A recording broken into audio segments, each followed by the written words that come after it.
Hello students, मैं सिमरन और आप सभी देख रहे हैं अपना favourite education channel IGNOU height study and updates. Students, exam सिर पर है और सिलेबस अभी तक कंप्लीट नहीं हुआ है और आप भी ये सोच रहे हैं कि कम टाइम में मैक्सिमम प्रिपरेशन कैसे की जाए, तो आज का वीडियो आप सभी के लिए बहुत ज़्यादा हेल्पफुल होने वाला है, जिसके अंदर मैं लेकर आई हूँ आपके लिए top 10 most important question with answer, जिसमें जिसके आपके एग्जाम में आने में ना बहुत ज़्यादा चांसेस रहते हैं। ये वो क्वेश्चन है जिसको मैंने किसी भी गेस्ट वर्क पे बेस्ड नहीं है ये क्वेश्चन, बल्कि आपके previous year question paper, important topic और रिपीटेड एग्जाम का जो पैटर्न है, ठीक है, क्वेश्चन का और एग्जाम ट्रेंड्स को एनालाइज करके ही यहाँ पे आपको प्रोवाइड कराए गए हैं। तो अगर आपने इस वीडियो को एंड तक देख लिया तो मान लीजिए आपको दूसरी कोई वीडियो देखने की जरूरत पड़ेगी ही नहीं, इसलिए वीडियो को स्किप बिल्कुल भी मत कीजिएगा, क्योंकि हर क्वेश्चन जो है वो आपके एग्जाम में गेम चेंजर साबित हो सकता है।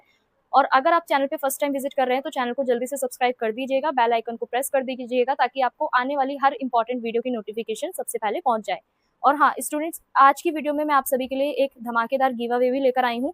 वीडियो के बीच में मैं आपसे कुछ क्वेश्चन पूछूंगी जो आपके इसी सब्जेक्ट से रिलेटेड रहने वाले हैं। जो स्टूडेंट सबसे पहले करेक्ट आंसर देंगे कमेंट सेक्शन में, उन्हें हम 3 लकी विनर्स को हम देंगे हमारी तरफ से फ्री नोट्स। तो विनर का नाम अनाउंस होते के साथ ही हम हमारे व्हाट्सएप और टेलीग्राम चैनल पर अनाउंस कर देंगे, इसलिए हमारे दोनों चैनल्स के जो लिंक है आपको डिस्क्रिप्शन में दिए गए हैं, आप वहां से जाके दोनों चैनल्स को जल्दी से ज्वाइन कर लीजिए, ताकि आपको पता चल जाए कि वो 3 लकी विनर्स जो हैं आपके कौन से हैं। तो इसी के साथ स्टूडेंट्स, और हाँ मैं एक बात और आपको बताना चाहूंगी, हमारे जो लेक्चर रहते हैं वो 100% फ्री वीडियो सीरीज रहती हैं, ठीक है, एग्जाम फोकस। और अगर आप चाहते हैं कि exam oriented short notes and easy to revise और वेल ऑर्गेनाइज्ड नोट्स अगर आप लोगों को चाहिए, तो हमारी वेबसाइट वो भी हमारे पास इंग्लिश और हिंदी मीडियम दोनों में अवेलेबल है, ठीक है। तो डिस्क्रिप्शन में आपको यहाँ पे हमारा व्हाट्सअप कॉन्टैक्ट नंबर दिया गया है, आप व्हाट्सअप पे हमें डायरेक्ट कांटेक्ट करके इंस्टेंटली परचेज कर सकते हैं नोट्स को। और हाँ, यहाँ पे जो नोट्स का प्राइस रहने वाला है वो स्टूडेंट फ्रेंडली रहने वाला है, 35 रुपीज़ ओनली। 35 रुपीज़ ओनली यहाँ पे नोट्स का जो प्राइस है वो दिया गया है, ताकि हर स्टूडेंट उसे अफोर्ड कर सके। तो डिस्क्रिप्शन में दिए गए व्हाट्सअप कॉन्टैक्ट नंबर पर आप डायरेक्ट हमें व्हाट्सअप पे भी कांटेक्ट करके इंस्टेंटली नोट्स को परचेज कर सकते हैं। तो बिना किसी देरी के चलिए शुरू करते हैं आज की इस वीडियो को, जिसमें हम डिस्कस करने वाले हैं पेपर कोड BSKG 178, यानी प्राचीन भारतीय राजनीति। तो चलिए स्टार्ट करते हैं हमारा पेपर कोड BSKG 178 यानी प्राचीन भारतीय राजनीति। तो स्टूडेंट्स, यहाँ पे हम आपके लिए लेकर आए हैं मोस्ट इंपॉर्टेंट क्वेश्चन जो आपके एग्जाम में डेफिनेटली पूछे जा सकते हैं आपसे डायरेक्टली, आने के जो चांसेस है वो बहुत ज्यादा है एग्जाम में। तो चलिए स्टार्ट करते हैं। सबसे पहला क्वेश्चन यहाँ पे आपसे क्या पूछा गया है कि वैदिक राजनीतिक चिंतनों का विस्तार पूर्वक वर्णन कीजिए। वहीं ये प्रश्न आपसे इस तरीके से भी पूछा जा सकता है कि प्राचीन राजनीति शास्त्र के विविध नाम हैं, जैसे आपका दंड राजनीति है, धर्म शास्त्र है, नीति शास्त्र है, इन सब पे प्रकाश डालना है। तो देखो दोनों के अंदर ना हमसे क्या पूछा गया है, राजनीति के बारे में पूछा गया है, यानी वैदिक राजनीतिक चिंतक जो हैं कौन कौन से हैं उनके बारे में बताना है। और जो आपकी प्राचीन राजनीति शास्त्र है ना, जिसको हम अलग अलग नाम से जानते हैं, जैसे आपका दंड राजनीति है, धर्म शास्त्र है और नीति शास्त्र है, इन सबको हमें बताना है। तो सबसे पहले एक छोटे से इंट्रो से शुरुआत करते हैं। तो भारतीय राजनीतिक चिंतन की जो शुरुआत है ना, वो आपकी वैदिक काल से मानी जाती है। वैदिक युग से ही आपका राजनीति केवल शासन से ही नहीं जुड़ा होता, शासन करने की कला से ही नहीं है, बल्कि आपका धर्म, नैतिकता, न्याय, लोक कल्याण से भी जुड़ा हुआ होता है। तो उस समय के राजनीतिक विचार जो है आपके वेद, स्मृतियों और अन्य धार्मिक ग्रंथों में प्राप्त होते हैं। वैदिक राजनीतिक चिंतकों ने राज्य, राजा, प्रजा, न्याय, प्रशासन के संबंध में महत्वपूर्ण विचार प्रस्तुत किए हैं।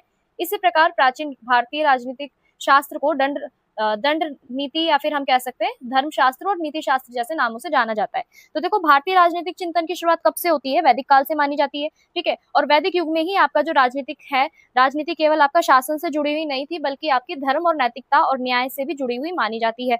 तो उस समय के जितने भी आपके राजनीतिक विचारक थे ना, वो हमें कहाँ से मिलते हैं, राजनीति विचार आपके वेदों से, स्मृतियों से, धार्मिक ग्रंथों से प्राप्त होते हैं। तो वैदिक राजनीतिक चिंतकों ने क्या करा है यहाँ पे, राज्य, राजा, प्रजा और न्याय और प्रशासन, इन सबके बीच के संबंध में एक महत्वपूर्ण विचार प्रस्तुत किए हैं। तो इसी प्रकार आपका जो प्राचीन भारतीय राजनीति शास्त्र है उसमें अलग अलग आपका दंड नीति, धर्म शास्त्र और नीति शास्त्र को बताया गया है। तो चलिए इसको डिटेल से समझते हैं।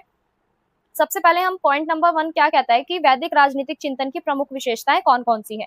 तो देखो वैद काल में ही राजनीति का जो आधार माना गया था वो धर्म को माना गया था, यानी ये बताता है कि राजा का जो धर्म है, राजा क्या होता है, राजा को धर्म पालन करने वाला माना जाता है, वहीं प्रजा को यहाँ पे रक्षा करने वाला माना जाता है। तो शासन का मुख्य उद्देश्य क्या है कि समाज में शांति स्थापित करना, सुरक्षा स्थापित करना और समृद्धि स्थापित करना। तो राज्य को केवल शक्ति का केंद्र ना मान के नैतिक संस्था के रूप में यहाँ पे देखा गया था, और इसी कारण जो यहाँ पे राजनीति है उसका धर्म से बहुत घनिष्ठ संबंध था। फिर है आपके मनु के राजनीतिक विचार, यानी आपके जो मनु थे उनके राजनीतिक विचार कौन से थे? तो देखो, मनु को प्राचीन भारत का महत्वपूर्ण राजनीतिक एवं विधि चिंतक माना जाता है। उनकी रचना जो है वो मनुस्मृति में राज्य, प्रशासन और आपका कानून से संबंधित विचार इनमें मिलते हैं।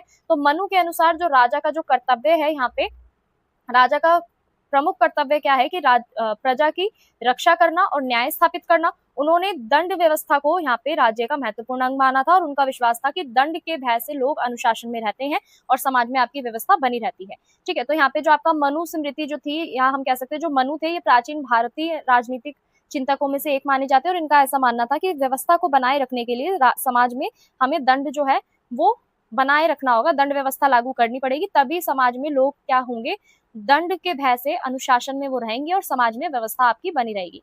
वहीं आपके जो दूसरे चिंतक हैं वो है आपके यज्ञवल्क विचार जो है आपके, ठीक है, यज्ञवल्क राजनीतिक के विचार इसके हम बताएं तो यज्ञवल्क का कैसा मानना था कि यज्ञवल्क भी आपके ना राजनीतिक चिंतन के प्रमुख विद्वानों में से एक थे। उनका ऐसा मानना था कि जो शासन है और जो न्याय व्यवस्था है, इन दोनों का इन्होंने अपना यज्ञवल्क स्मृति इनका जो था उसके अंदर इन्होंने विस्तृत इसमें वर्णन करा था।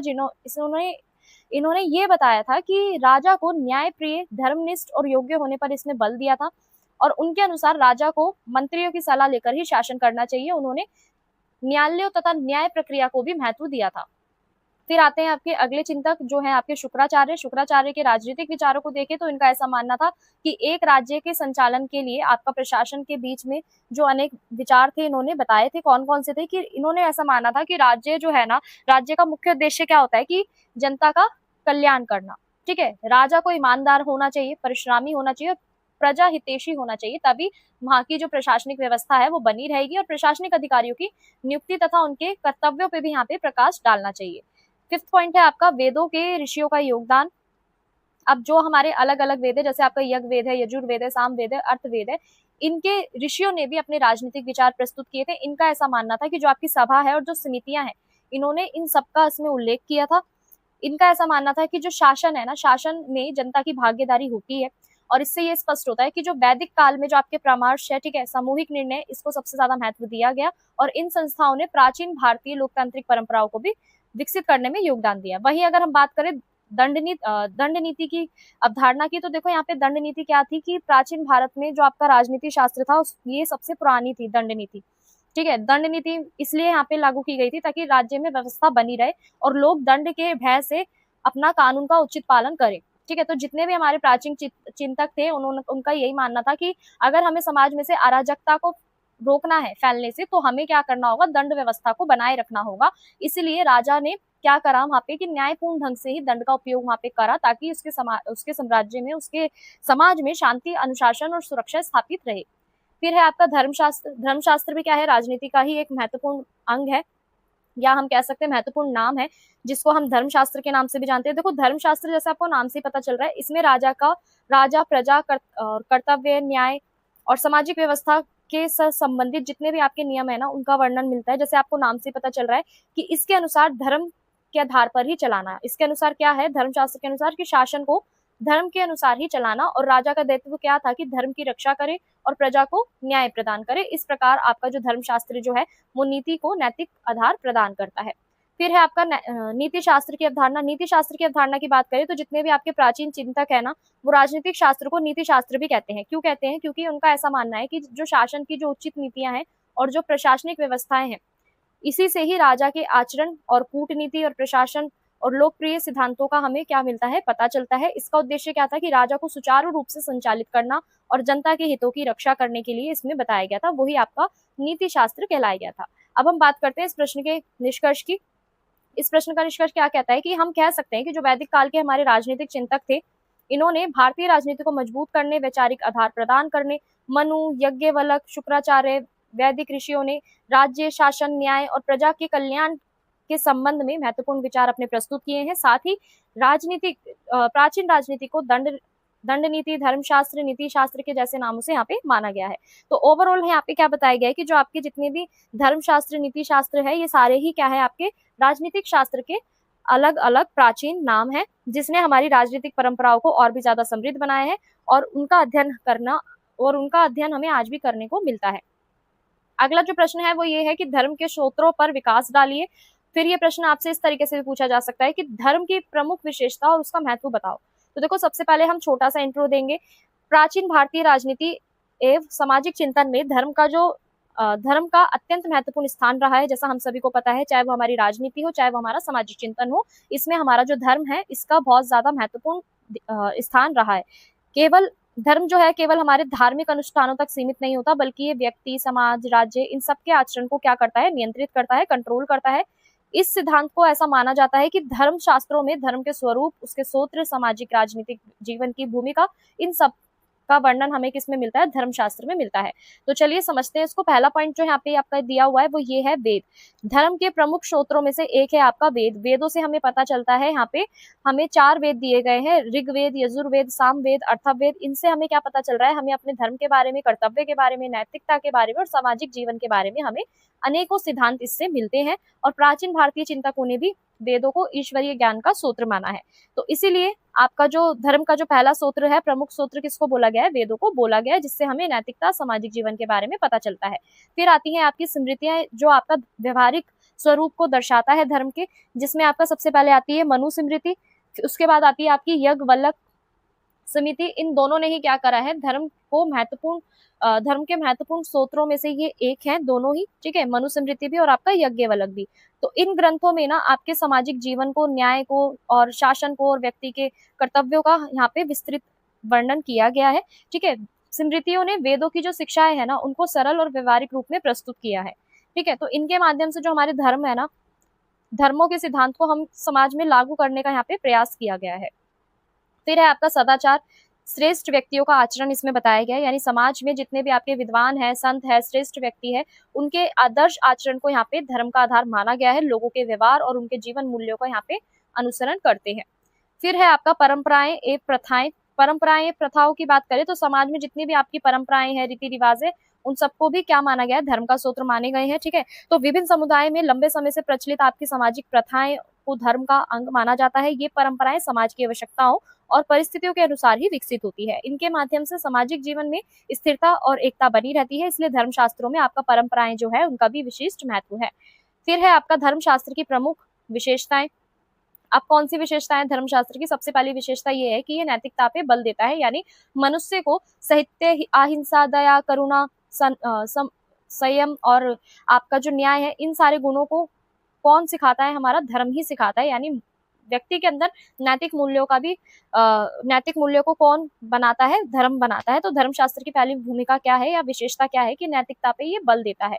दूसरा है सामाजिक व्यवस्था का संरक्षण करता है, यानी समाज में संतुलन और व्यवस्था को बनाए रखने का भी ये कार्य करता है। विभिन्न वर्गों और व्यक्तियों के कर्तव्यों का भी निर्धारण करता है। तो समाज में व्यक्ति को अपने दायित्वों का पालन करने की इसमें शिक्षा भी हमें मिलती है, ताकि समाज में अनुशासन और सामंजस्य बना रहे। फिर है आपका शासन और न्याय व्यवस्था में योगदान। शासन और न्याय व्यवस्था में योगदान की बात करें तो धर्मशास्त्र जो है ना, इसका प्रभाव आपको न्याय व्यवस्था में स्पष्ट रूप से देखने को मिलता है, क्योंकि राजा के धर्म के अनुसार ही शासन करने और प्रजा के हितों के कार्य करने की यहाँ पे निर्देश आपको बताए गए हैं। फिर है आपका धर्मशास्त्र का व्यापक महत्व। अब धर्मशास्त्र का महत्व क्या है? देखो, भारत के अंदर ना समाज में धार्मिक, सामाजिक और राजनीतिक जीवन की एक दिशा दी गई है। इसने व्यक्ति के कर्तव्यपरायण, अनुशासित और नैतिक जीवन जीने की प्रेरणा दी है। धर्मशास्त्र के कारण समाज में स्थिरता, शांति, व्यवस्था बनाए रखने में भी सहायता मिलती है। साथ ही शासन व्यवस्था को भी यहाँ पे नैतिकता का आधार यहाँ पे माना गया है। तो इसलिए प्राचीन भारतीय जीवन में धर्मशास्त्र का जो महत्व है वो अत्यधिक है। अब हम इस प्रश्न के निष्कर्ष की बात करते हैं। निष्कर्ष क्या कहता है कि जो आपके वेद है, स्मृतियां हैं, सदाचार है, परंपराएं हैं, ये सब क्या है? धर्म के प्रमुख सूत्र है। इन सूत्रों ने भारतीय समाज को नैतिकता और सामाजिक दशा जो है वो प्रदान करी है, ठीक है। और धर्मशास्त्र की विशेषता क्या है कि ये हमें नैतिकता सिखाता है, नैतिक मूल्य सिखाता है, समाज में व्यवस्था बनाए रखना और अनुशासन पालन करना किस तरीके से ये बताता है, और कानून और नियमों का पालन करने पे और कर्तव्य परायणता पे भी ये बल देता है। इसी कारण आपका जो धर्मशास्त्र है वो प्राचीन भारतीय समाज और शासन व्यवस्था का एक महत्वपूर्ण आधार माना गया है, ठीक है। अब हम आगे बढ़ते हैं। अगला जो प्रश्न है आपका वो ये है, प्रश्न नंबर 3, रामायण एवं महाभारत कालीन कोर जनपद का वर्णन कीजिए। या फिर ये प्रश्न आपसे इस तरीके से पूछा जा सकता है कि प्राचीन भारत की स्थानीय शासन व्यवस्था का वर्णन कीजिए। तो सबसे पहले हम क्या करते हैं, एक छोटा सा इंट्रो लेते हैं। देखो, प्राचीन भारत में जो शासन व्यवस्था थी ना, वो केवल राजा और केंद्रीय प्रशासन तक सीमित नहीं थी, बल्कि स्थानीय स्तर पर भी थी, ठीक है। तो यहाँ पे जो आपके रामायण और महाभारत है, इसमें आपके जो पौर और जनपद थी, ये संस्थाएं यहाँ पे महत्वपूर्ण स्थान रखती हैं। क्यों? क्योंकि जो पौर थे वो नगर वासियों का प्रतिनिधित्व करते थे और जो जनपद थे यहाँ पे ग्रामीण क्षेत्रों के और सामान्य जनता का यहाँ पे प्रतिनिधित्व करते थे। तो इन संस्थाओं के माध्यम से जनता की भागीदारी शासन में सुनिश्चित होती है। तो इसी प्रकार भारत की जो स्थानीय शासन व्यवस्था है वो जनहित और प्रशासनिक सहयोग और सामाजिक व्यवस्था को बनाए रखने में भी काम करती है। तो चलो समझते हैं ध्यान से कि सबसे पहले पौर का अर्थ यहाँ पे क्या है, पौर और जनपद। देखो, महाभारत और रामायण काल में जो पौर शब्द था ना, पौर शब्द नगर वासियों के लिए उपयोग में लाया गया था, ठीक है। और जनपद जो था, यहाँ पे जो ग्रामवासी जो थे, यानी पौर शब्द शहरी लोगों के लिए उपयोग में लाया गया और जनपद जो आपके ग्रामीण क्षेत्रों में रहने वाली जनता थी उसके लिए लाया गया। तो दोनों ही संस्थाएं क्या कर रही है, शासन और प्रशासन में महत्वपूर्ण भूमिका यहाँ पे निभाती है और इन्हीं के माध्यम से जनता की आवश्यकता और समस्या को यहाँ पे पहुंचाया जाता है। तो वहीं हम पौर संस्था की संरचना की बात करें तो पौर संस्था जो है आपकी नगर के प्रतिष्ठित, अनुभवी और प्रभावशाली व्यक्तियों से मिलकर बनी होती थी। ये व्यक्ति के प्रशासन, सुरक्षा और सार्वजनिक कार्यों में भी संबंधित होते थे। तो नगर वासियों के हितों की रक्षा करना इनका प्रमुख उद्देश्य होता था और राजा भी महत्वपूर्ण मामलों में इनके विचारों को ज्यादातर महत्व देता था। अब हम बात करते हैं आपके जनपद संस्था की संरचना। तो यहाँ पे जो जनपद जो था ना, जनपद ग्रामीण क्षेत्र में रहने वाली जनता को कहा गया था। तो इनका प्रतिनिधित्व करने वाली ये ग्रामीण क्षेत्रों का प्रतिनिधित्व करने वाली जो एक संस्था थी उसे हम जनपद कहते हैं। तो इसमें अलग अलग आपके ग्राम के प्रमुख सम्मानित व्यक्ति शामिल होते हैं। जनपद स्थानीय समस्या जैसे आपकी कृषि है, सिंचाई है, ग्रामीण विकास से जुड़े हुए जितने भी विषय हैं उसके ऊपर क्या करता है, शासक और जनता के बीच में एक संपर्क स्थापित करता है, ठीक है। तो इससे आपका जो प्रशासनिक जनता जो है वो और भी ज्यादा प्रशासन के निकट आ जाती है। फिर है शासन में पौर जनपद की भूमिका। पौर और जनपद दोनों ही संस्थाएं जो है शासन में बहुत ज्यादा सहयोग प्रदान करती है। राजा महत्वपूर्ण निर्णय लेता है, निर्णय लेते समय इनका झुकाव जो होता है वो प्राप्त होता है, ठीक है। और ये संस्थाएं आपकी जनता की भावना और आवश्यकताओं को अनुसार शासकों को बनाती है। फिर है आपका स्थानीय प्रशासन का संचालन, यानी प्राचीन भारत में स्थानीय प्रशासन ग्रामों और नगरों के स्तर पर संचालित होता है। ग्रामों में ग्राम प्रमुख होते हैं तथा नगरों में आपकी पौर संस्थाएं कार्य करती हैं। तो ये संस्थाएं टोटली आपका कानून व्यवस्था बनाए रखने में और सामाजिक सुविधाओं की देखरेख करने में और विवादों का समाधान करने में काम करती है। नेक्स्ट पॉइंट है आपका न्यायिक कार्यों में योगदान। तो जनपद और पौर ये दोनों ही आपके जितने भी न्यायिक कार्य होते हैं उसका भी क्या करते हैं, योगदान करते हैं उसमें भी ये, यानी आपके जितने भी स्थानीय विवाद होते हैं उसका समाधान किया जाता है। छोटे मोटे जो आपके मामले होते हैं स्थानीय स्तर पर उसको भी इनके द्वारा क्या किया जाता है, लोगों तक शीघ्र न्याय इसमें प्राप्त कराया जाता है। फिर है आपका जन कल्याण एवं विकास कार्य, यानी जनता से जुड़े हुए जितने भी कार्य हैं, विकास कार्य हैं, चाहे आपका स्थानीय शासन संस्थाएं जैसे आपका सड़क है, जल स्रोत है, धार्मिक स्थल है, ठीक है, सार्वजनिक सुविधाओं के विकास में भी ये योगदान देती है और जनता की आवश्यकताओं के अनुसार ही ये विकास कार्य की योजना बनाती है। फिर है आपका प्राचीन स्थानीय शासन व्यवस्था का महत्व। तो देखो, प्राचीन भारत की जो स्थानीय व्यवस्था है ना, इसने प्रशासन को अधिक प्रभावी बनाया है और जनमुखी बनाया है। इसके माध्यम से जनता को शासन प्रक्रिया में भाग लेने का अवसर मिला है और स्थानीय समस्याओं का भी यहाँ पे हमें समाधान देखने को मिला है। अब हम बात करते हैं इस प्रश्न के निष्कर्ष की। अंत में हम कह सकते हैं कि जो रामायण है, महाभारत है, ये दोनों ही काल में आपका जो पौर है, जनपद है, ये आपकी स्थानीय शासन व्यवस्था के महत्वपूर्ण अंग थे। ये संस्थाएं नगर और ग्रामीण क्षेत्रों का प्रतिनिधित्व करती थी, प्रशासन, न्याय, जन कल्याण कार्यों में सक्रिय भूमिका निभाती थी और इनके माध्यम से ही जनता की भागीदारी जो है वो सुनिश्चित होती थी तथा शासन अधिक प्रभावी और उत्तरदायी बनता था। इसलिए प्राचीन भारत की जो स्थानीय शासन व्यवस्था है वो भारतीय राजनीतिक चिंतन की एक महत्वपूर्ण उपलब्धि मानी जाती है। इसी के साथ हम आगे बढ़ते हैं। प्रश्न नंबर 4 जो है आपका वो ये है कि मौर्यकालीन एवं गुप्त उत्तरकालीन ग्रामीण व्यवस्था का वर्णन कीजिए। या फिर ये प्रश्न आपसे इस तरीके से भी पूछा जा सकता है कि प्राचीन भारत की ग्राम प्रशासन व्यवस्था की प्रमुख विशेषताओं का वर्णन कीजिए। तो चलिए समझते हैं हम इसमें। तो अगर हम इसके परिचय की बात करें तो स्टूडेंट्स यहाँ पे प्राचीन भारत में जो आपकी ग्राम प्रशासन व्यवस्था थी ना, इसको सबसे महत्वपूर्ण व्यवस्था यहाँ पे माना गया था। क्यों? क्योंकि भारतीय समाज में अधिकांश जो भाग थे ना वो आपके गांव में ही रहते थे, इसलिए ग्रामीण प्रशासन को यहाँ पे विशेष महत्व दिया गया। अगर हम बात करें मौर्य काल और गुप्त काल की, तो इस समय जो आपकी ग्राम प्रशासन जो था ना उसको सुव्यवस्थित व्यवस्था यहाँ पे विकसित हुई थी, जिसमें आपके जो ग्राम जो थे वो प्रमुख थे, स्थानीय अधिकारियों की यहाँ पे महत्वपूर्ण भूमिका रही थी और जो आपका प्रशासन था, न्याय था, राजस्व संग्रह था, जन कल्याण जैसे जितने भी कार्य थे वो यहाँ पे संचालित रहते थे, यानी चलते थे। और प्राचीन भारत में जो आपकी ग्राम प्रशासन व्यवस्था है इसको आत्मनिर्भरता, जन सहभागिता और स्थानीय स्वशासन की भावना पर भी आधारित थी। तो चलो अब समझते हैं ध्यान से इसको कि क्या क्या था। पहला पॉइंट क्या कहता है कि ग्राम प्रशासन की मूल इकाई के रूप में गांव, यानी प्राचीन भारत में आपके जो गांव हैं, ठीक है, प्राचीन भारत में आपके जो गांव प्रशासन जो है, प्राचीन भारत में आपके जो गांव प्रशासन है, इनकी अगर हम देखें, इनको अगर हम समझें, तो देखो इसमें ना जितने भी आपकी स्थानीय समस्याएं होती थी ना, उनका समाधान किया जाता था। गांव केवल यहाँ पे निवास का स्थान नहीं था, बल्कि सामाजिक, आर्थिक और प्रशासनिक गतिविधियों का भी केंद्र माना जाता था। इसके बाद है आपका मौर्यकालीन ग्राम प्रशासन की बात करें तो मौर्य काल में जो आपका ग्राम प्रशासन था ना, वो बहुत ज्यादा सुव्यवस्थित था, संगठित था।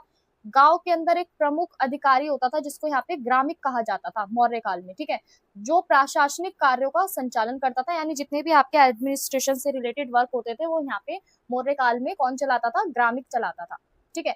इसमें आपका जैसे आपका टैक्स वसूलना है, कर व्यवस्था बनाए रखना है, सरकारी आदेशों को लागू करना है, ये सब कौन देखता था, आपका ग्रामिक देखता था। ग्रामिक जनता और राज्य के बीच में एक संपर्क का भी कार्य करता था।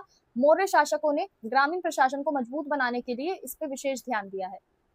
फिर है आपका राजस्व व्यवस्था और ग्राम प्रशासन। तो यहाँ पे मौर्य काल में जो आपका जो राजस्व की बात कही जाए, यानी आपके आय की बात की जाए, तो यहाँ पे जो प्रशासन के अंदर ना मौर्य काल में सबसे ज्यादा भूमि को महत्व दिया जाता था, यानी भूमि से ही आय वसूली जाती थी।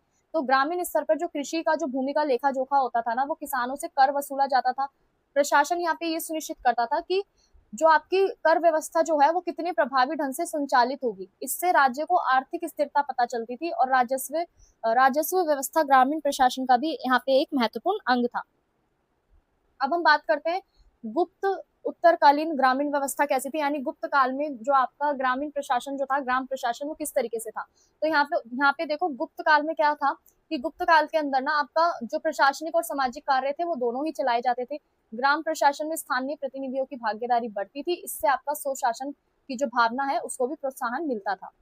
ग्राम सभा की बात करें तो गुप्त काल में आपका ग्राम सभा को ज्यादा महत्व दिया जाता था ग्रामीण प्रशासन में, ठीक है। ग्राम सभा जो है आपकी वो ग्रामीण प्रशासन की ही एक महत्वपूर्ण संस्था है। इसमें गांव के जो प्रमुख सम्मानित व्यक्ति हैं वो भाग लेते थे, विभिन्न स्थानीय विषयों पर विचार विमर्श करते थे। ग्राम सभा विकास कार्य, सार्वजनिक सुविधाओं और सामाजिक व्यवस्था से संबंधित निर्णय लेती थी। इससे जनता की जो भागीदारी है वो भी सुनिश्चित होती थी और वहां पे लोकतंत्र का भी आधार इसको माना जाता था। फिर है आपकी न्याय व्यवस्था में भूमिका। देखो प्राचीन भारत की जो ग्राम प्रशासन व्यवस्था थी ना, इसमें स्थानीय स्तर पर न्याय भी देने की व्यवस्था थी, यानी छोटे मोटे विवादों को और सामाजिक मामलों का यहाँ पे समाधान किया जाता था ग्राम स्तर पर, जिससे लोग शीघ्र ही न्याय प्राप्त करते थे और उच्च प्रशासनिक संस्थाओं का भी यहाँ पे जो भार है वो कम पड़ता था। तो न्याय प्रक्रिया में स्थानीय परंपराएं और रीति रिवाज का भी यहाँ पे पूरा ध्यान रखा जाता था। फिर है आपका आत्मनिर्भर ग्रामीण व्यवस्था।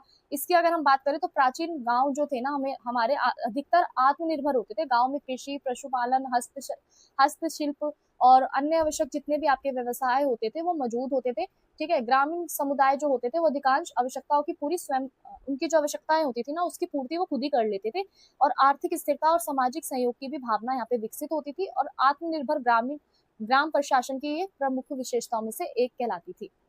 फिर है आपका जन कल्याण एवं विकास कार्य। तो देखो ग्राम प्रशासन का मुख्य उद्देश्य क्या था कि जितने भी आपके प्रशासनिक कार्य हैं उन्हें उनका कार्यों का संचालन करना नहीं था, बल्कि आपका जन कल्याण को भी बढ़ावा देना था। जैसे आपकी सिंचाई व्यवस्था है, जल के स्रोत है, संरक्षण है, ठीक है, मार्ग निर्माण है, सार्वजनिक सुविधाओं का विकास है। तो ये सारे आपके ग्राम प्रशासन के महत्वपूर्ण कार्य थे। अब हम बात करते हैं इस प्रश्न के निष्कर्ष की। निष्कर्ष क्या कहता है कि मौर्यकालीन और गुप्त उत्तरकालीन ग्रामीण व्यवस्था में आपका प्राचीन भारतीय प्रशासन की जो महत्वपूर्ण विशेषता ये दोनों ही थी, ठीक है। ग्रामिक और ग्राम सभा स्थानीय संस्थाएं जो थी उनमें प्रशासन, आपका न्याय, राजस्व, जन कल्याण के कार्यों को प्रभावी ढंग से इसमें चलाया जाता था। आत्मनिर्भरता, जन सहभागिता और स्थानीय स्वशासन जो था इसमें इस व्यवस्था को प्रमुख विशेषताएं थी। इसलिए प्राचीन भारत की जो ग्राम प्रशासन व्यवस्था जो थी वो भारतीय राजनीति और प्रशासन परंपराओं में से ही आपकी एक महत्वपूर्ण उपलब्धि मानी जाती थी। इसी के साथ आपका प्रश्न नंबर 4 भी समाप्त होता है। आगे बढ़ते हैं प्रश्न नंबर 5 पर। प्रश्न नंबर 5 की बात करें तो यहाँ पे आपको दिया गया है कि कर व्यवस्था का विस्तार से वर्णन करें। वहीं ये प्रश्न आपसे इस तरीके से भी पूछा जा सकता है कि प्राचीन भारतीय राज्य में जो आपका राजस्व व्यवस्था है उसका वर्णन करो। तो देखो यहाँ पे प्राचीन भारतीय राज्य व्यवस्था में आपका जो टैक्स था, ठीक है, और जो वहाँ की राजस्व प्रणाली थी, ये दोनों ही महत्वपूर्ण स्थान पे थी, क्योंकि राज्य का प्रशासन, सुरक्षा, न्याय व्यवस्था और जन कल्याण से संबंधित जितने भी आपके कार्य होते थे वो यहाँ पे आपकी आय पे ही डिपेंड होते थे, आय की आवश्यकता ही होती थी। क्यों? क्योंकि जितने भी आपके जन कल्याण कार्य हैं, जैसे आपका कृषि से संबंधित आपका संरक्षण करना, सिंचाई के स्रोत प्राप्त करना, ठीक है, सड़क निर्माण करना, तो इन सब के लिए आपको वित्त की तो आवश्यकता होगी ना, धन की आवश्यकता होगी। तो यहाँ पे जितने भी आपके प्राचीन भारतीय राज्य व्यवस्था में जितने भी आपके टैक्स से रिलेटेड और राजस्व प्रणाली जो थी वो बहुत महत्वपूर्ण थी, क्योंकि पूरी शासन व्यवस्था, पूरा जन कल्याण ही आय की आवश्यकता पे ही क्या थी, निर्धारित थी। तो इसका मुख्य उद्देश्य क्या था कि करों का निर्धारित करना। प्राचीन भारतीय राजनीतिक चिंतकों ने कर व्यवस्था को राज्य की आर्थिक शक्ति का आधार माना था। कर संग्रह करने का उद्देश्य यही था कि राज्य कोष को भरना नहीं था, बल्कि राज्य और प्रजा दोनों के बीच में ही उनका कल्याण करने का ये सुनिश्चित करता है। तो अब हम बात करते हैं कर व्यवस्था का क्या महत्व था। तो देखो, प्राचीन भारतीय राज्य में ना जो आपका टैक्स जो वसूलना होता था ना, टैक्स वसूला जाता था, आपका राजस्व का प्रमुख स्रोत था। ठीक है, राज्य की प्रशासनिक व्यवस्था, सेना, न्याय प्रणाली तथा सार्वजनिक कार्यों के संचालन के लिए जितने भी आपके टैक्स होते थे, ठीक है, करों से जो आपकी आय का उपयोग किया जाता था। करों के बिना आपका राज्य की जो गतिविधियां है उनका संचालन करना संभव नहीं होता था। इसलिए आपकी जो कर व्यवस्था थी ना, उस समय राज्य की आर्थिक रीढ़ उसको कहा गया था। तो एक दृढ़ व्यवस्था जो है राज्य की स्थिरता और समृद्धि का यहाँ पे आधार बनी थी। अब हम बात करते हैं भूमि कर। भूमि कर को यहाँ पे राजस्व का प्रमुख स्रोत माना गया था। क्यों माना गया था? क्योंकि जो आपकी उस समय जो कृषि प्रधानता जो थी वो पूरी अर्थव्यवस्था के होने के कारण ही आपका यहाँ पे भूमि कर यहाँ पे लिया जाता था। ठीक है, किसान अपनी भूमि का एक जो उपज जमीन का जो भाग है वो राज्य को देता था कर के रूप में। और ये जो कर जो है, कर भूमि की उपज और उत्पादन क्षमता जो है इस पे ही आधारित होती थी। भूमि कर से ही प्राप्त आय राज्य कोष का प्रमुख भाग बनती थी। इसलिए कृषि और कर व्यवस्था का यहाँ पे घनिष्ठ संबंध हमें देखने को मिलता है। इसके बाद है आपका व्यापार और वाणिज्य से प्राप्त कर। जो आपके व्यापार से संबंधित है और जो वाणिज्य से संबंधित जो आपको टैक्स मिलते थे, यानी आपका व्यापारियों से जो वसूला जाता था टैक्स, वो कौन सा था? व्यापारियों से जितने भी आपका वस्तुओं का क्रय और विक्रय होता था, परिवहन से जो भी आपका शुल्क लिया जाता था, ये सब आपका करों के माध्यम से राज्य के अतिरिक्त आय यहाँ पे प्राप्त होती थी। और व्यापारिक गतिविधियों के विकास के साथ साथ यहाँ पे राजस्व में भी आपकी वृद्धि होती थी। फिर है आपका सीमा शुल्क एवं चुंगी कर। यानी यहाँ पे क्या होता था कि जितने भी आपकी सीमाओं से आने जाने वाले जो माल थे उनसे भी क्या लिया जाता था? शुल्क लिया जाता था। नगरों और बाजारों में जो आपकी वस्तुएं प्रवेश करेंगी, ठीक है, उनसे भी एक तरीके का टैक्स लिया जाता था, जिसे हम चुंगी कर के नाम से भी जानते थे। ठीक है, इन करों ने, इनका उद्देश्य क्या था कर लेने के पीछे का? कि राज्य की आय को बढ़ाना तथा व्यापारिक गतिविधियों को कंट्रोल करना। और सीमा का जो शुल्क होता था ना, वो राजस्व राज्य की आर्थिक स्थिति को मजबूत बनाता था। और ये व्यवस्था जो है ना आपकी, वो व्यापार प्रशासन का भी एक महत्वपूर्ण भाग है। हम आगे बढ़ते हैं। इसके बाद है आपका खनिज और प्राकृतिक संसाधनों से आय।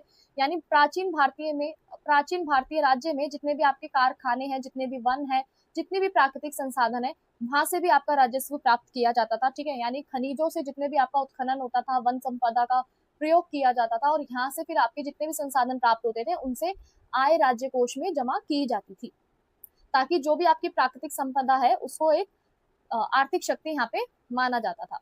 फिर है आपका कर संग्रह की व्यवस्था। देखो, कर की वसूली के लिए प्रशासनिक अधिकारियों की नियुक्ति यहाँ पे की जाती थी। ये अधिकारी कर संग्रह करते थे। ठीक है, यानी कर को इकट्ठा करते थे, टैक्स को इकट्ठा करते थे, लेखा जोखा यानी अपना हिसाब किताब रखने का भी कार्य करते थे, और जितना भी आपका इकट्ठा करने की जो प्रक्रिया है उसको मेंटेन करके रखते थे सिस्टमैटिक रूप से, और आपका नियमित बनाए रखने का उस पर ध्यान भी देते थे कि किस तरीके से हम उचित ढंग से कर वसूल सकते हैं, और प्रशासनिक दक्षता इससे फिर आपकी बनी रहती थी। फिर है आपका काराधान और न्याय और संतुलन। यानी प्राचीन भारतीय चिंतकों ने क्या करा है कि काराधान में न्याय और संतुलन पे भी बल दिया है। यानी ऐसी दरें होनी चाहिए कि प्रजा पर अनावश्यक बोझ ना पड़े। राजा को प्रजा की आर्थिक स्थिति का ध्यान रखते हुए कर निर्धारित करना चाहिए। ठीक है, और कर संग्रह का उद्देश्य क्या है कि जनता का शोषण करना नहीं है, बल्कि राज्य और साम्राज्य का कल्याण करना होता है। इसके बाद है आपका राजस्व का उपयोग। यानी अभी तक जो भी टैक्सेस ले रहे हैं, राजस्व वसूल रहे हैं जनता से, उसका उपयोग हम किस तरीके से देखने को मिलता है? हमें सेना के रखरखाव, ठीक है, प्रशासनिक व्यय, और आपका न्याय व्यवस्था को बनाए रखने में, सार्वजनिक निर्माण को बनाए रखने में, आपका यहाँ पे जितने भी राजस्व आपसे वसूले जाते हैं, जितने भी कर लिए जाते हैं, उसको इस तरीके से फिर रखा जाता है। फिर है आपका निष्कर्ष। इस प्रश्न का निष्कर्ष क्या कहता है कि अंत में हम कह सकते हैं कि जो आपका प्राचीन भारतीय राज्य में जो कर व्यवस्था है, या जो राजस्व व्यवस्था जो है, उसको एक सुव्यवस्थित ढंग से रखा जाता है। ठीक है, महत्वपूर्ण भी है। क्यों? क्योंकि यहाँ पे भूमि कर और आपका व्यापारिक कर, सीमा शुल्क, ये सब क्या किए जा रहे हैं, यहाँ पे आपसे वसूले जा रहे हैं। और ये सिर्फ राज्य को शक्तिशाली बनाने के लिए या राज्य की आय को बढ़ाने के लिए नहीं किया जा रहा, बल्कि जन कल्याण के लिए भी यहाँ पे कर व्यवस्था को रखा गया था। ठीक है, ताकि यहाँ पे जितने भी आपके प्राचीन व्यवस्था जो है शासन की, उसको यहाँ पे एक तरीके से कर व्यवस्था को ना यहाँ पे उसकी आधारशिला भी माना गया है। अब हम आगे बढ़ते हैं प्रश्न नंबर 6। प्रश्न नंबर 6 जो है आपका वो ये है कि कौटिल्य अर्थशास्त्र के अनुसार षड गुण सिद्धांत की व्याख्या कीजिए, कौटिल्य के मंडल सिद्धांत के वर्णन कीजिए। तो चलिए समझते हैं इसको एक छोटे से इंट्रो के साथ। तो स्टूडेंट्स, सबसे पहले हम यहाँ पे परिचय को डिस्कस करते हैं, यानी प्राचीन भारत के जितने भी आपके महान राजनीतिक चिंतन जो थे उनमें से एक थे आपके कौटिल्य। ठीक है, कौटिल्य ने अपना एक अर्थशास्त्र नाम का एक प्रसिद्ध उनका ग्रंथ था, जिसमें उन्होंने बताया था पूरे राज्य के बारे में, राज्य किस तरीके से शासन करता है, किस तरीके से कूटनीतियां बनती हैं और विदेश नीति जो होती है वो किस तरीके से अपना शासन करती है। तो कौटिल्य का मानना यहाँ पे ये था कि राज्य की सुरक्षा जो है ना वो विस्तार और स्थिरता के लिए प्रभावी विदेश नीति इसमें जरूरी होती है, और इसका उद्देश्य जो था इसी को ध्यान में रखते हुए इन्होंने आपका षडगुण सिद्धांत जो है उसको यहाँ पे बनाया था। ठीक है, षडगुण सिद्धांत की यहाँ पे इन्होंने व्याख्या की थी, और दोनों ही क्या है आपके राजनीतिक चिंतन और अंतरराष्ट्रीय संबंधों में कूटनीति को दर्शाने के एक महत्वपूर्ण आधार माने जाते हैं। तो चलिए समझते हैं सबसे पहले कौटिल्य का जो षडगुण का सिद्धांत था वो क्या था। तो कौटिल्य के अनुसार अगर हम बात करें विदेश नीति के संचालन के लिए शासकों को परिस्थितियों के अनुसार 6 प्रकार की नीतियों का यहाँ पे पालन करने के लिए बोला गया था। इन्हें हम षडगुण नीति भी कहते हैं। ठीक है, इनका क्या उद्देश्य था कि राज्य की सुरक्षा करना, शक्ति वृद्धि, शत्रुओं पर नियंत्रण करना, और कौटिल्य ने इन्हें व्यवहारिक राजनीति का महत्वपूर्ण साधन माना था। यह सिद्धांत आपका शासकों को समय और परिस्थितियों के अनुसार निर्णय लेने में भी प्रेरणा देता है। अब हम बात करते हैं संधि की, यानी कि आपका टेरिटरी। अगर इसकी बात करें तो देखो कौटिल्य ने ये भी बताया था संधि का अर्थ। संधि का अर्थ यहाँ पे क्या बताया कौटिल्य ने कि जब दो राज्यों के बीच में आपका एक मैत्रीय समझौता जो होता है उसी को यहाँ पे इन्होंने संधि बोला है। जब कोई भी राज्य खुद को कमजोर मानता है दूसरे की अपेक्षा, तो वो यहाँ पे क्या कर सकता है, अपने हितों की रक्षा के लिए वो संधि कर सकता है दूसरे राज्यों के साथ। तो कौटिल्य जो आपके कौटिल्य हैं, कौटिल्य के अनुसार यहाँ पे संधि का जो उद्देश्य है वो यही है कि शांति स्थापित करना और भविष्य के लिए शक्तियों का संचयन करके रखना। इसके बाद है आपका विग्रह। विग्रह यानी आपका वॉर। विग्रह के अर्थ की बात करें तो यहाँ पे शत्रु राज्य के विरुद्ध जो संघर्ष यहाँ पे चलाया जाता है, बेसिकली यहाँ पे विग्रह का मीनिंग है आपका युद्ध करना। तो जब शासक स्वयं को अधिक शक्तिशाली समझने लगते हैं तो यहाँ पे विजय की संभावना जो होती है वो और भी ज्यादा शक्तिशाली हो जाती है, तो विग्रह की नीति अपनाई यहाँ पे जा सकती है। इसके बाद है आपका यान और आसन। यान और आसन के बारे में भी यहाँ पे कौटिल्य ने बताया था अपने अर्थशास्त्र के सिद्धांत में। इन्होंने ये बताया था कि यान का अर्थ यहाँ पे क्या है कि जितने भी आपके सैनिक अभियान है या फिर युद्ध की तैयारी करना, उसको यहाँ पे इन्होंने बोला है यान या फिर आसन। ठीक है, तो जब शासक अपने लक्ष्य की प्राप्ति के लिए सेना के साथ आगे बढ़ता है तब वह यान नीति को अपनाता है। और दूसरी ओर आसन की बात करें तो यहाँ पे तटस्थ से रहना भी आपका क्या है, आसन का अर्थ है। तो कौटिल्य के अनुसार कभी कभी तत्काल कार्यवाही करने की बजाय हमें धैर्य से प्रतीक्षा भी करनी चाहिए। हमें धैर्य रखना चाहिए कि कोई जो राज्य है वो किस तरीके से हमारे ऊपर आक्रमण करने वाला है या क्या करने वाला है, इससे हमें पता चलता है, ऐसा मानना था कौटिल्य का। इसके बाद है आपका संशय और द्विभाव भाव। ठीक है, इसका संशय का मीनिंग यहाँ पे क्या था कि शक्तिशाली राज्य का संरक्षण प्राप्त करना। जब कोई राज्य स्वयं को असुरक्षित महसूस करे तब वह किसी मजबूत राज्य का सहयोग ले सकता है। वहीं हम बात करें द्वैधी भाव के अर्थ की तो यहाँ पे दोहरी नीति अपनाना यहाँ पे बोला गया था, यानी एक साथ राज्य में मैत्रिता रखते हुए दूसरे के विरुद्ध तैयारी करना।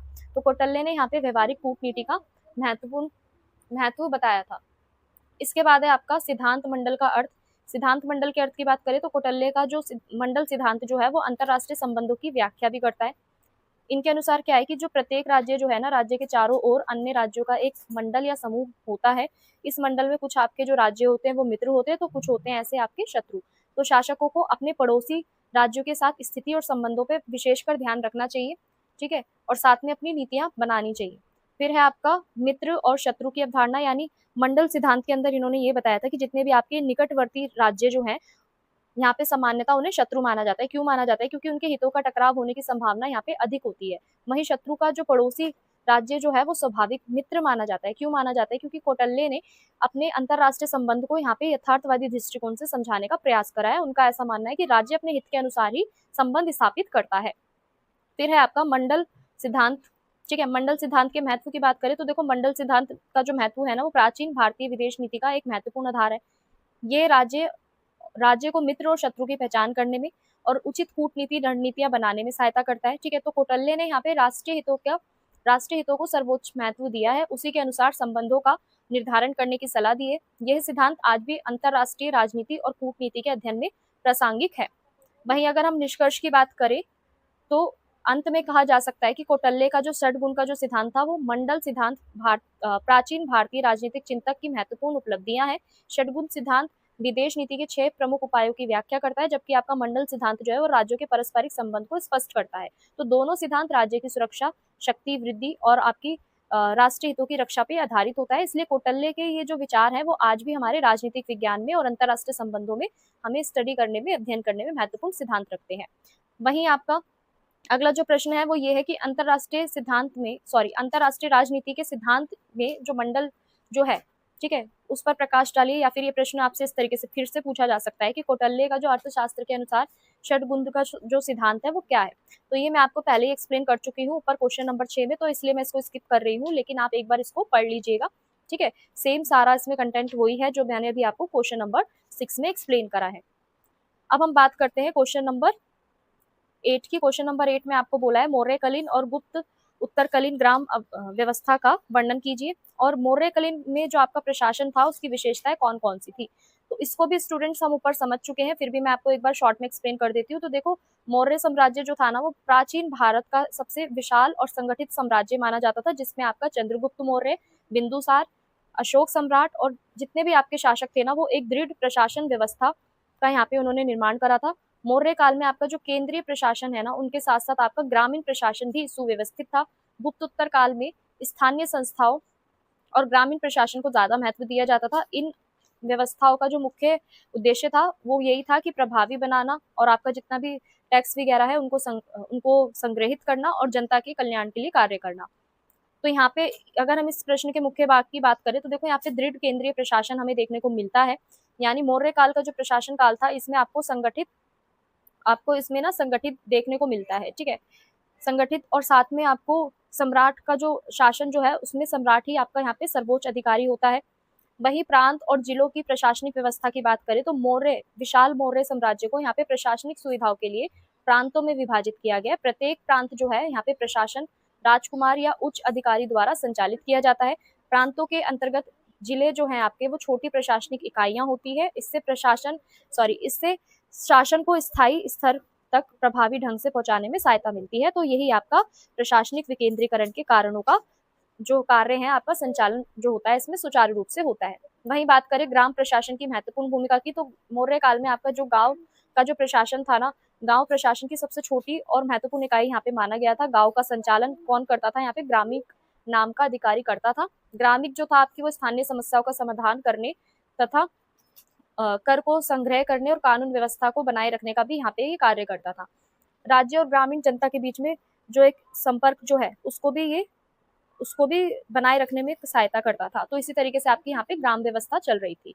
फिर है आपका राजस्व और कर व्यवस्था, जिसको हम पहले भी डिस्कस कर चुके हैं कि मौर्य काल में आपकी जो टैक्स जो थे वो किस तरीके से लिए जाते थे और राजस्व जो था वो किस तरीके से लोगों से लिया जाता था। तो ये जो आय होती थी इसका उपयोग आपका प्रशासन, सेना और जन कल्याण के कार्यों में लगाया जाता था, ना कि राज्य कोष में लगाया जाता था। फिर है आपका गुप्त उत्तर काल में ग्राम स्वशासन, इसको भी हमने पढ़ा था, जिसमें किसान जो है अपना एक उपज भूमि का, ठीक है, उपज भूमि का जो भाग है वो किसको देते हैं, यहाँ पे सरकार को देते हैं, यानी राज्य को देते हैं। और फिर है आपका 6 पॉइंट की बात करें तो न्याय व्यवस्था और कानून व्यवस्था। न्याय व्यवस्था की बात करें तो मौर्य काल में आपकी जो न्याय व्यवस्था थी यहाँ पे उसको विशेष महत्व दिया गया था। यहाँ पे राजा को ही सर्वोच्च न्यायाधीश माना जाता था, लेकिन स्थानीय स्तर पर जो आपकी जितनी भी न्यायिक संस्थाएं थी वो कार्य करती थी। छोटे मोटे विवादों का निपटारा भी आपका स्थानीय अधिकारियों द्वारा होता था। वहीं यहाँ पे जन कल्याण और लोकहित के कार्यों की भी बात हुई थी, यानी आपका जितनी भी सड़कों का निर्माण है, सिंचाई व्यवस्था है, कुआं है, तालाब है, जितने भी आपके जो खुदाई से संबंधित कार्य थे इन पे ध्यान दिया गया। सम्राट अशोक ने जन कल्याण और नैतिक मूल्यों के प्रसार को भी यहाँ पे महत्व दिया। इन कार्यों से जनता के जीवन में सुधार भी और प्रशासन केवल शासन तक सीमित ना होकर लोक कल्याण से भी जुड़ गया। इसी के साथ अगर हम बात करें प्रशासनिक अधिकारियों की नियुक्ति, तो यहाँ पे अलग अलग अधिकारियों की नियुक्ति की जाती थी, जो कुछ ऐसे थे जो राजस्व, न्याय, व्यापार, सुरक्षा, सार्वजनिक कार्यों की देखरेख करते थे, ठीक है। तो कुछ अधिकारी ऐसे थे जो सिर्फ राज्य के नियंत्रण के लिए ही कार्य करते थे और उनकी जवाबदेही को सुनिश्चित करते थे। इसी के साथ आपका प्रश्न नंबर 8 जो है ये इसका आंसर खत्म होता है। अब हम इसके निष्कर्ष की बात करते हैं। तो अगर हम निष्कर्ष की बात करें तो मौर्यकालीन प्रशासन जो है आपका वो प्राचीन भारत की संगठित और प्रभावी प्रशासनिक व्यवस्थाओं में से एक है। इसकी प्रमुख विशेषताओं में दृढ़ केंद्रीय शासन, व्यवस्थित राजस्व प्रणाली और आपके सक्षम अधिकारियों की नियुक्ति यहाँ पे की जाती है, और न्याय व्यवस्था तथा जन कल्याणकारी दृष्टिकोण भी इसमें शामिल होता है। तो दोनों ही क्या है, आपका ग्राम प्रशासन और स्थानीय प्रशासन को अधिक महत्व देते हैं, और दोनों ही व्यवस्था में आपका भारतीय प्रशासनिक परंपराओं के विकास में यहाँ पे बहुत ज्यादा महत्वपूर्ण योगदान दिया गया है। तो स्टूडेंट्स, अब हम बात करते हैं यहाँ पे गिव अवे के क्वेश्चन की। पहला क्वेश्चन आपका क्या है गिव अवे का, आपको ये बताना है कि जो हमारी जो प्राचीन राजनीति है, प्राचीन राजनीति को किन नामों से जाना जाता था। प्राचीन राजनीति को किन नामों से जाना जाता था।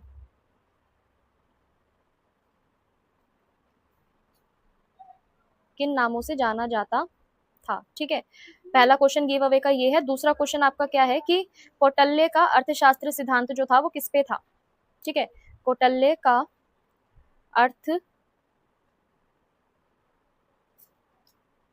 अर्थशास्त्र सिद्धांत किस पर आधारित था, किस पर आधारित था, ठीक है।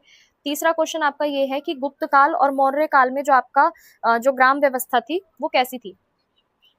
मौर्य और गुप्त